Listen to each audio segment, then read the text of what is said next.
Echoes call from hollow halls, a voice that creeps and softly crawls. Time stands still, the air is... This is the story of Ahmaud Arbery, a 25-year-old who set out for a simple jog on a calm February afternoon in Georgia, unaware that his final moments would be captured on camera and watched by millions around the world. What began as an ordinary run through a quiet neighborhood turned into a chase that exposed something far darker: fear, prejudice, and a system's quiet failure. And when the footage surfaced, even FBI investigators were left unsettled by what they saw. These are the 6 most disturbing videos that terrified the FBI. It was the afternoon of February 23, 2020, in the quiet neighborhood of Satilla Shores, Georgia. The streets were calm, lined with trees and modest homes, when a young man named Ahmaud Arbery set out for a jog. Jogging was something he did often, a simple routine that gave him peace of mind. But this day would take a tragic turn that would later shake the entire country and leave investigators with disturbing footage that haunted even the FBI. As Arbery ran down the street, 2 men, Gregory and Travis McMichael, spotted him.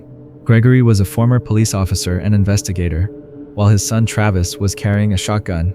They claimed they believed Arbery was connected to recent break-ins in the neighborhood. But police records would later show there had only been one reported incident: a stolen gun from the McMichaels' own unlocked vehicle. Still, the 2 men decided to pursue him, saying they wanted to make a citizen's arrest. According to their statement, they saw Arbery near a home under construction and assumed he was trespassing. But the homeowner later told investigators that he had seen no crime committed, and surveillance footage showed that several people had walked through that same unfinished house before. There was no proof Arbery had taken anything or done anything wrong. He was simply jogging, unaware that he was being followed. Moments later, a neighbor named William Roddy Bryan joined the chase, recording the pursuit on his cell phone. That short video would later become one of the most shocking and unforgettable clips in modern criminal history. The footage showed Arbery running down a 2-lane street toward a parked pickup truck. Gregory stood in the truck bed with a firearm, while Travis waited in front, holding his shotgun. As Arbery approached, the 2 men confronted him. What happened next was chaos captured on camera. Arbery tried to run past the truck, but he was blocked. A struggle broke out. A loud blast echoed through the air, followed by another. When the 2 men came back into view, they were locked in a desperate fight over the shotgun. Arbery threw a punch, but another shot fired, and blood appeared on his shirt. Within seconds, he stumbled, collapsing in the road. For weeks, the footage remained unseen by the public. The McMichaels told police they had acted in self-defense, claiming Arbery attacked them. They insisted they were trying to stop a suspected burglar. Gregory McMichael explained that Arbery came running at us, and his son fired only after being attacked. The responding officers took photos, secured evidence, and even let the men return home that day. The atmosphere in the body cam footage was unsettling. Officers spoke calmly, asking if they needed water, treating them almost like witnesses rather than suspects. In the footage, Travis McMichael could be seen visibly shaken, his hands trembling, his shirt stained. He repeatedly told officers, "I had nothing else to do." Coming out of the truck running at us. I told him stop till he hit me. I had nothing to do. One officer reassured him, telling him to breathe and sit tight while they documented the scene. Okay. If he would have stopped, this I know. That's fine. That's fine. Like I said, just take a breath. The officers asked for disinfectant wipes, talked about evidence collection, and discussed how they would take photos of Travis. One officer commented, "I can only imagine what you feel right now." Like I said, we're going to take some photos of you and then we'll let you get cleaned up. I know, I can only imagine, like I said. I hope I never have to understand that. Another asked gently if Travis needed medical attention after saying the man had struck him in the face. Even with all the formalities, something about the exchange felt disturbingly casual. There was no sign of urgency or fear, no immediate arrest, no visible panic. Instead, the officers appeared to handle the scene as though it were routine, as if what had just happened was expected or easily explained. They spoke about procedure and logistics, about water and cleanup, while a man lay lifeless on the road just a few yards away. It would take more than 10 weeks for the truth to resurface. When the 36-second video filmed by Bryan finally went public, it spread like wildfire across social media. People were horrified by what they saw. A man being chased, cornered, and shot while simply running in broad daylight. The outcry was immediate and fierce.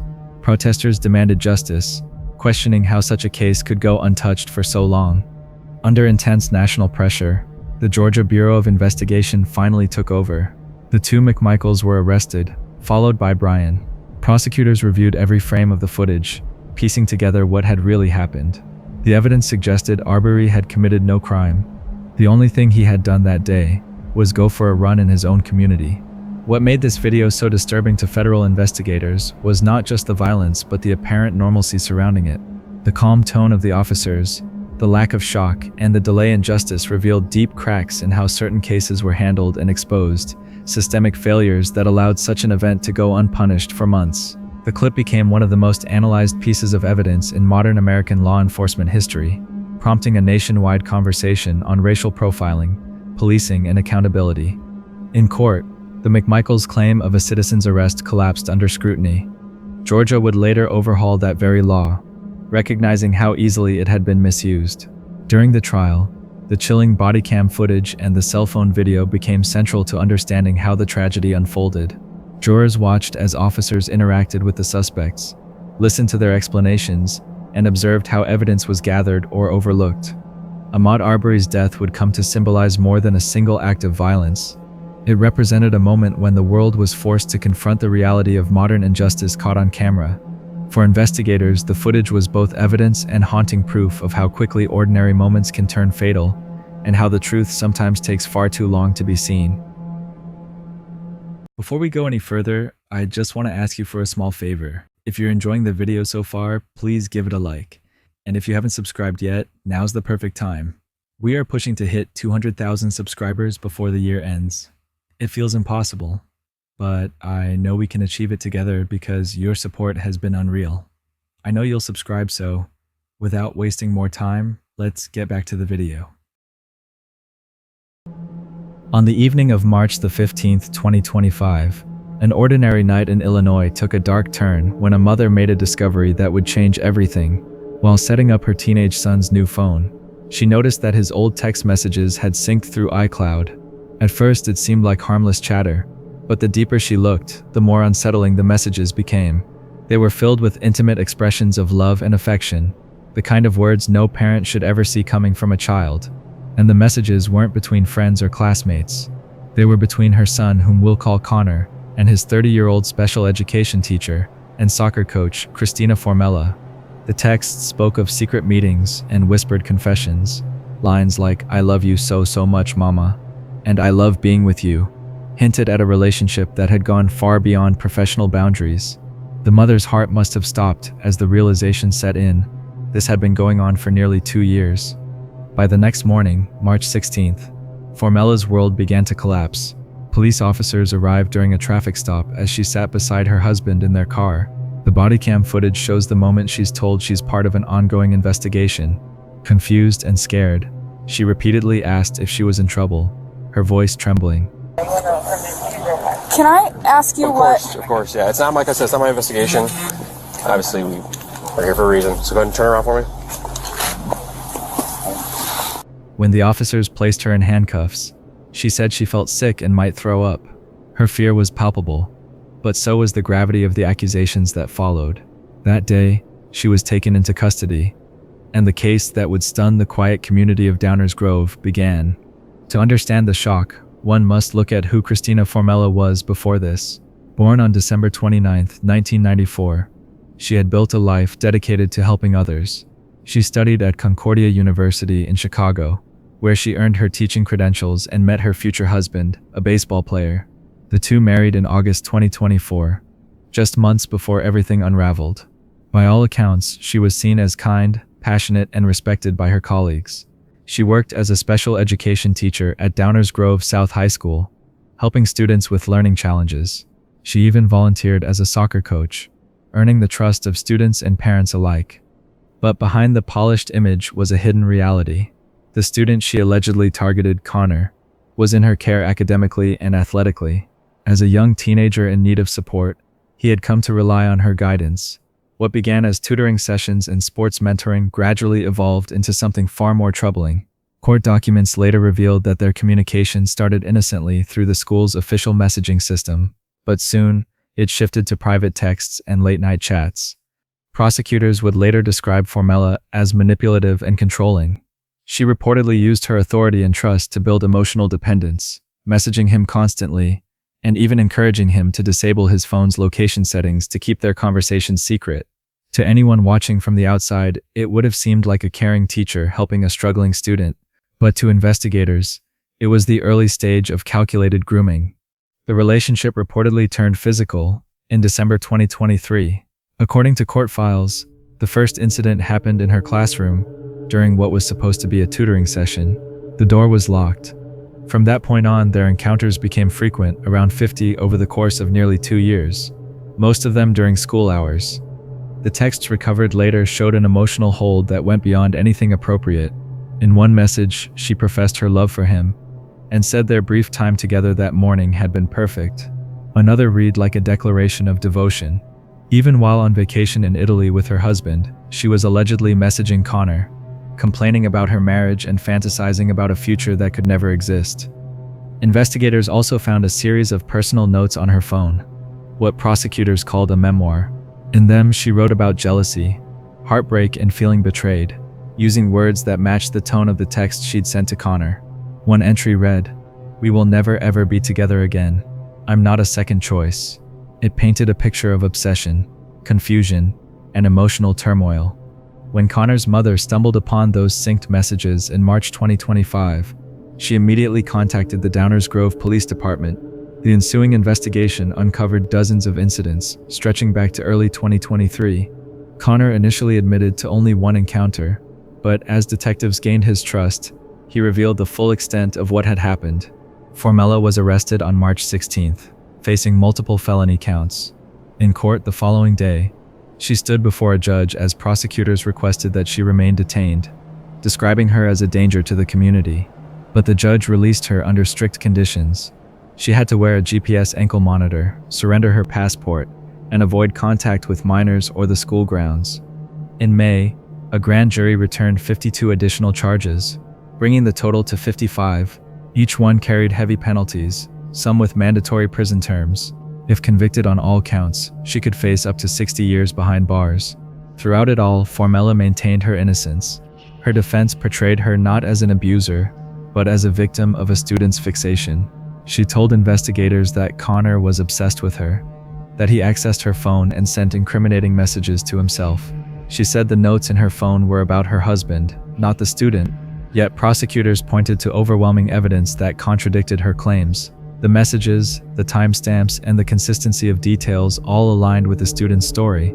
Connor's life changed dramatically after the ordeal. Once passionate about soccer, he quit the sport altogether. The emotional impact was deep, affecting not only him but also his family, who had to watch their son's private trauma play out publicly. The Downers Grove community was devastated. In a statement, the school district expressed heartbreak for the victim and disappointment that someone entrusted with shaping young minds had broken that trust. Formella resigned shortly after and surrendered her teaching license, ending her career in education. As of now, she remains free on bond, awaiting trial scheduled for August 4th, 2025. The case stands as a reminder of how easily trust can be betrayed and how quickly lives can unravel when boundaries are crossed. Matthew Moore stands in his driveway as officers arrive, his voice shaking as he explains that his wife, Emily Noble, is missing. He is 50 years old, polite, emotional, and strangely composed. He points out her belongings one by one. Emily's wallet is inside, her phone is by the bed, her car is in the garage, her identification and cash are untouched. He says she loves quiet walks and foraging for wild plants along a nearby trail, but this time she has not come back. Emily has been gone only a few hours. She forages, she goes for walks, and she picks wild edibles. That's kind of her hobby. She goes around. Yet Matthew's words do not sound like someone hoping she will walk through the door. He quickly leans into the worst possibility. He tells the officer he has a terrible feeling in his chest, the same feeling he says he had before past family tragedies. Their teenage son disappeared and was later found in a wooded area near their home. I have a gut feeling right here. When my son died, same feeling. It's great fucking here. It's awful. This is so unusual. I'm dying. Emily's former husband had also died in deeply distressing circumstances. Now Emily is missing, and in his very first conversation with police, Matthew is already talking as if the story is repeating itself. The officer moves through the house. The bed is made. Emily's phone is still there. Nothing looks disturbed. Matthew explains that he woke up late and assumed Emily was in another room. Only when he finally looked around did he call the police. He mentions her usual foraging route and a public bike path, but when asked if he has checked those spots himself, he admits he has not. For someone who says he fears something awful, his lack of urgency quietly unsettles the officers. As they speak, Matthew begins offering details that feel strangely precise. He wonders aloud if Emily may have chosen to harm herself, and leads the officer to a power cable in the garage, insisting it is out of place. He presents it carefully, as if suggesting how a future discovery might be explained. There is no sign of a struggle, no message, no solid clue. Emily has been missing less than a day, but Matthew repeatedly talks as if she is already gone. 2 days later, with searches turning up nothing, investigators bring Matthew in for a voluntary interview. He immediately questions whether the door is locked and if he can leave, then insists on his innocence before anyone directly accuses him. I was completely Walter. And I could leave. Yeah. I don't want to. I'm just. Yeah. Maybe Try that door right now. At some point, could we, like, I want to help you. I want to get this going because I didn't do it, and I want you to find whatever the hell happened to her. When detectives press him on his timeline, his story shifts. Times do not match. Messages from family are mixed up. A neighbor's claimed sighting of Emily becomes unreliable. Through it all, he slips into past tense when talking about her, something the detectives quietly note. Reviewing body cam footage, they focus on the garage. The flashlight and cables sit exactly where Matthew highlighted them. Investigators begin to wonder whether he is simply overwhelmed or carefully shaping a narrative in front of their cameras. When asked about his marriage, he describes it as loving, but detectives confront him with messages suggesting tension. His explanations adjust only after they show their hand, deepening their doubts. Matthew agrees to a voice-based lie detection test, saying he has nothing to hide. When it is finished, the examiner reports signs of possible deception, especially when he is asked if he knows where Emily is or whether he played any part in what happened to her. The results are not definitive, but now they sit beside his changing story, his detailed theories, and his past tense language. With no direct evidence to keep him, Matthew is released while the search continues. Officers and volunteers comb parks, bike paths, and wooded areas for months, including the same park where his son had been found. Nothing. It is as if Emily has disappeared into thin air. Months later, a group of women walking in a wooded area near the couple's home discover a body beneath a tree. Jewelry lies nearby. A bottle rests close to one hand. A cable is part of the scene. When investigators arrive, they realize Emily has been found almost exactly as Matthew once described, close to home, arranged in a way that suggests a quiet, solitary ending rather than an attack. For detectives, coincidence no longer feels convincing. Matthew is arrested and charged in connection with Emily's death. In court, prosecutors argue that his early predictions, his behavior, and the scene itself point to a carefully staged act designed to mislead everyone looking for her. The defense responds that there is no DNA, no eyewitness, and that Emily's long trail of grief and loss cannot be separated from what happened. Experts clash over the injuries and the setup. One calls it staged. Another says it could fit a voluntary act. After reviewing every frame and every word, the jury is left with questions the evidence cannot answer beyond reasonable doubt. They decide uncertainty is too great to condemn him. Matthew Moore is found not guilty and walks out of court a free man, while the question of what truly happened to Emily Noble lingers, quiet and unresolved. It was the kind of afternoon that can change lives in a split second. A quiet neighborhood suddenly erupted in chaos, as police officers responded to a domestic disturbance call that had spiraled out of control. Body cameras were rolling as Officer Durfee and his team arrived at the scene, their flashlights cutting through the darkness while tension filled the air. "Let me see your hands," Durfee called out, his voice firm but calm. In front of him stood a visibly nervous woman, trembling and uncertain. "Come here, sweetheart. Come here," he said, trying to guide her to safety. But before anyone could process what was happening, A sharp sound tore through the day. The crack of gunfire echoed down the street. In an instant, everything changed.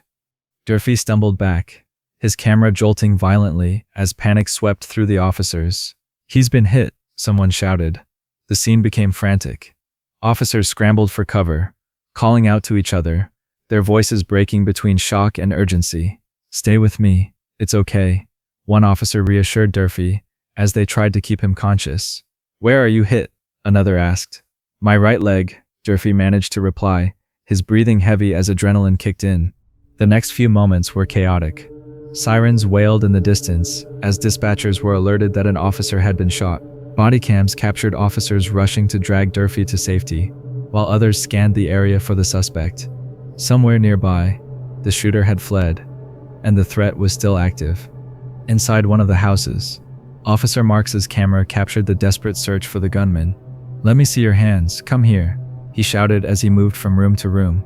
Then another burst of gunfire rang out. The realization that more than one officer had been struck sent waves of shock through the team.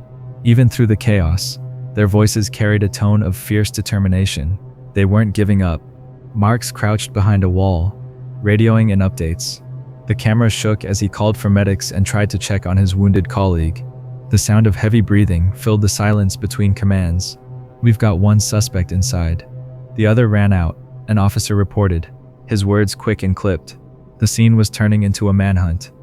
Outside, backup units arrived, sweeping through yards and driveways. Officer Tran's footage showed the final phase of the chase. Get down on the ground," he shouted as they closed in on a man matching the suspect's description, a blue pant, orange color shirt. The man hesitated, pleading that he hadn't done anything, but officers weren't taking any chances. They ordered him to the ground again and again, until he finally complied. The man's trembling hands were cuffed behind his back as officers continued to sweep the area. The shooter had either been captured or was close to it, but the toll on the scene was already heavy. As paramedics rushed in, Durfee's camera caught brief flashes of compassion amid the chaos. A fellow officer pressed a towel against his leg wound. Another held his hand to keep him calm. "You're gonna be okay," someone said, their voice shaking with emotion. In the background, another officer prayed quietly. The body cam lens blurred from movement and sweat, but you could hear Durfee whispering words of gratitude through the pain. What's that? Okay, 121 westbound on Blanford Street. He has a red shirt on. Hispanic male. Shirt, black man, carrying a blue. The footage, later reviewed by investigators and the FBI, left many stunned by how fast everything unfolded. In less than 3 minutes, a routine call had turned into a near-fatal shootout. The FBI's involvement came because of how unpredictable and violent the confrontation had become. They needed to assess whether the suspect had deeper connections to organized crime or prior federal alerts. For the officers who lived through that day, the footage is more than evidence. It's a haunting reminder of how close they came to tragedy. The sound of gunfire, the chaos, the desperate attempts to save one of their own. All of it remains a painful memory etched into their minds. In the end, the suspect was taken into custody after a tense standoff and later charged. Officer Durfee survived his injuries thanks to the quick actions of his team and emergency responders. Months later, he would recall in interviews how he barely realized he had been hit until he saw the blood on his leg. He described the pain as sharp, but the fear was sharper. Not for himself, but for his partners, still out there facing danger. The body cam footage became a vital part of the investigation, and a chilling example of how routine calls can erupt into chaos without warning. The FBI reportedly used it as a training reference, examining the officer's tactical response, communication, and decision-making under extreme pressure. But beyond the official reports and investigations, the emotional weight of that night lingers. The footage captures raw humanity, fear, courage, confusion, and compassion, all unfolding in real time. It reminds viewers that behind every uniform is a human being, vulnerable yet committed to protecting others, even when everything falls apart in an instant. For the FBI and law enforcement who reviewed it, this was more than just a shooting case. It was a stark look at how unpredictable human encounters can be, and how bravery often comes in the middle of absolute chaos.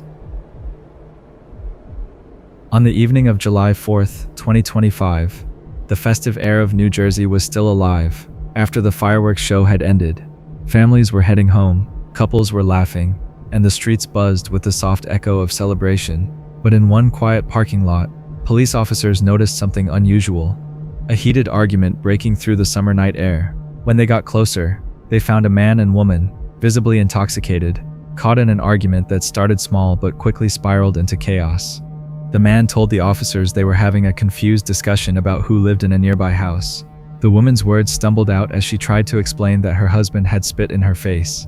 The man said he tried to walk away, and that a simple misunderstanding had somehow turned into a shouting match. We had a confusion discussion about who lives in that house. No.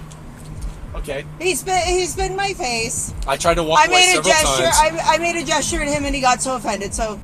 The man, identified as Christian, interrupted with his own version. He calmly told officers they had been dealing with marriage issues, and that his wife often got upset thinking he was looking at other women. He said he had just been watching Sparklers with his nephew, and that his wife misread it as him staring at someone. The officers tried to calm them both, asking what started the fight. The woman insisted that he had spat on her. Christian denied it and tried to walk away. The tension between them was heavy, the kind that builds over years of small misunderstandings and unsolved arguments. As they tried to talk over each other, voices rising, the officers asked them to stay apart. The woman refused to back down. She said she just wanted to leave, to get her things and go home. The woman, frustrated, kept saying he didn't want to do this anymore, that it was ridiculous. But as the officers stood between them, their body cameras captured every second of what happened next. The argument reignited. Christian tried to explain himself, while his wife asked him to stop. She was furious.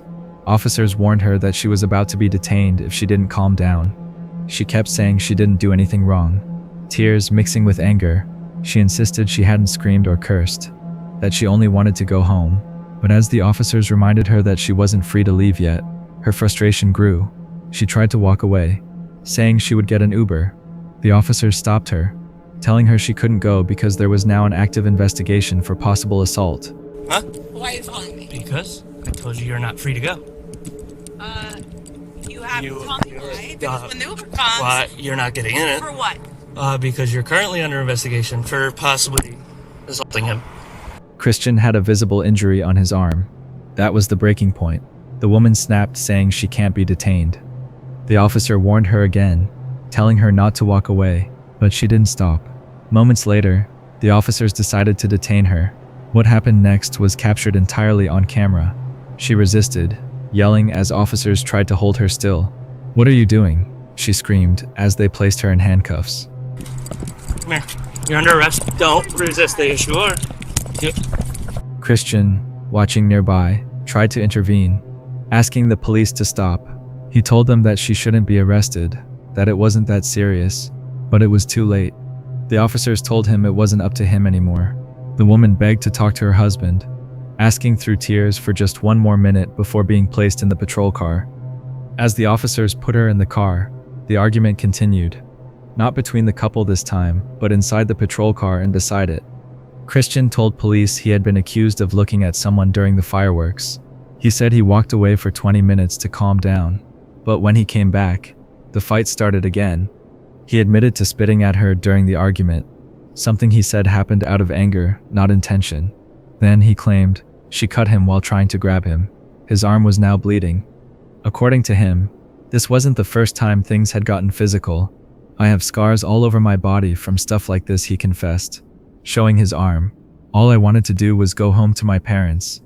The officers listened quietly as he spoke, their cameras recording everything. They asked where his parents lived, and he said he had tried to get her to leave several times since the fireworks ended, but she wouldn't. He left, came back, and left again, hoping things would cool off. The woman, still in the patrol car, kept insisting that she hadn't meant to hurt him, that it was a misunderstanding. She said whatever happened was an accident. "It's just a nail," she explained. "I didn't mean to scratch him." The officers told her it didn't matter. There was a visible injury, and that meant there had to be an arrest. Even Christian begged them not to charge her. "I don't want her life ruined," he said quietly. This could have happened to anyone, but the law didn't allow discretion in domestic incidents involving injuries. The woman, 41 years old, was formally charged with simple assault, a criminal offense that carries up to 6 months in jail and a fine of $1,000. In the days that followed, something strange happened. The record of her case disappeared. There was no follow-up, no court entry, no visible outcome. Investigators later confirmed that there was no trace of any hearing or sentence in her name. The paperwork simply vanished. It was unclear whether the charges were dropped or if an administrative error erased it. For officers, this wasn't the kind of case that made headlines. But when the footage circulated online, it disturbed many who watched it. Not because of what was said, but because of how raw it felt. Two people unraveling in real time, in front of cameras and flashing lights, their private pain on public display. It wasn't about villains or victims. It was about the human side of conflict.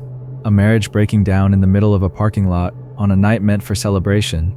And for investigators reviewing the footage later, the disturbing part wasn't the shouting or the arrest. It was the silence at the end, when both of them had finally stopped talking, and the sound of distant fireworks faded into the night. It was a quiet afternoon in a small Florida neighborhood, when police received a call that would quickly spiral into one of the strangest arrests they had dealt with in months. A woman phoned authorities, her voice shaken but steady, reporting that her next-door neighbor had just exposed himself while she was unloading groceries from her car. Within minutes, patrol units arrived at the scene, headlights cutting through the stillness of the suburban street. Neighbors stood outside in small clusters, whispering about the man in question. According to one of them, this was not his first run-in with law enforcement. The same neighbor told officers that the man had a history of violence and had once been jailed for attacking his own parents. "I don't know why they let him come back," as he pointed toward the house next door.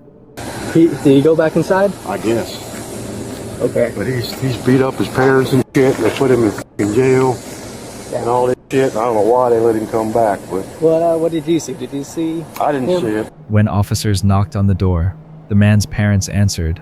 They looked nervous, hesitant, and visibly tired, as if this wasn't the first time police had been there. The officers calmly asked if their son could come outside to speak with them. Moments later, a middle-aged man appeared, confused and defensive, his eyes darting between the officers and his parents. "What happened? I was sleeping," he insisted. Sir? Who's 112 what now?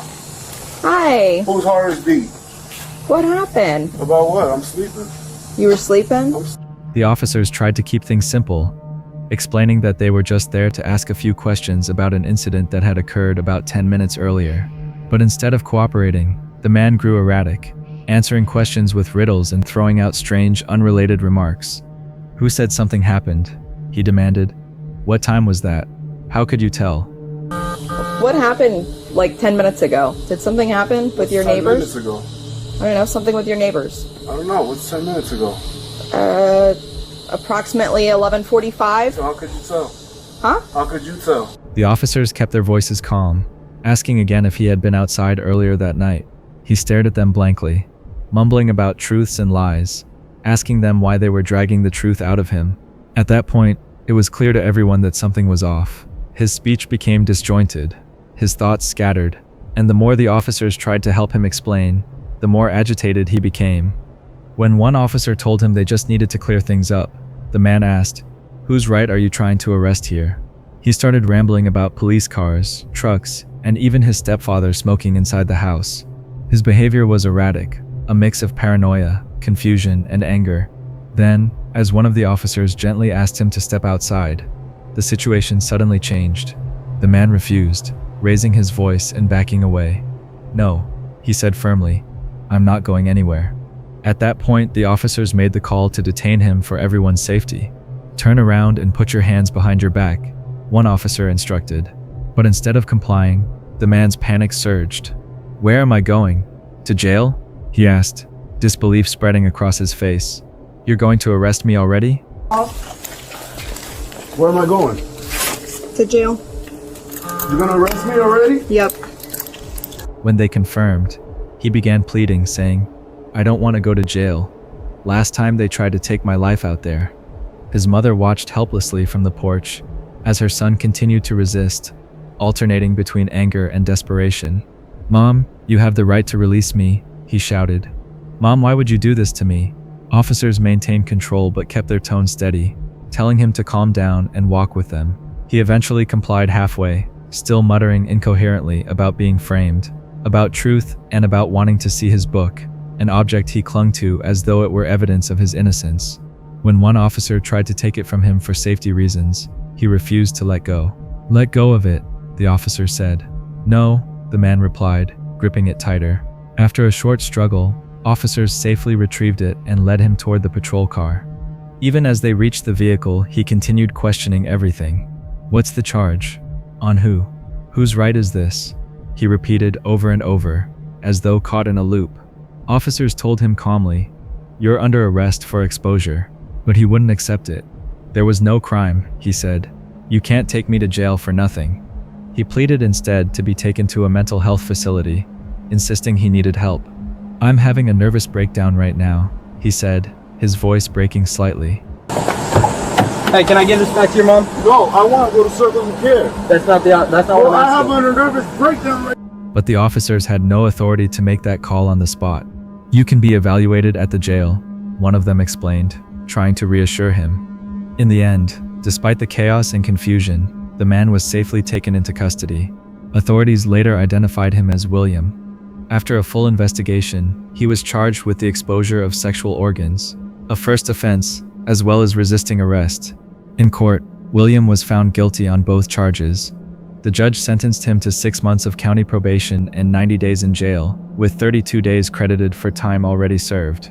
The video from that day spread online, not because of violence or chaos, but because of how unsettling it was to watch someone unravel in real time.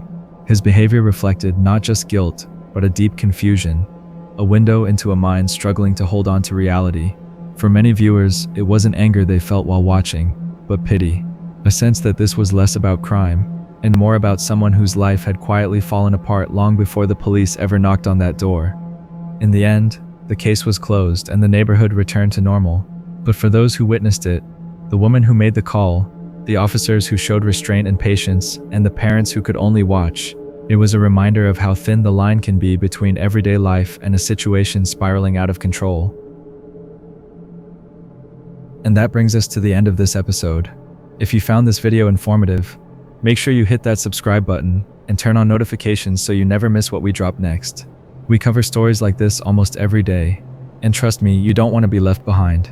If you can't wait until the next upload, there are more videos popping up on your screen in just a few seconds. Click one and keep watching. Until then, take care. I'm out.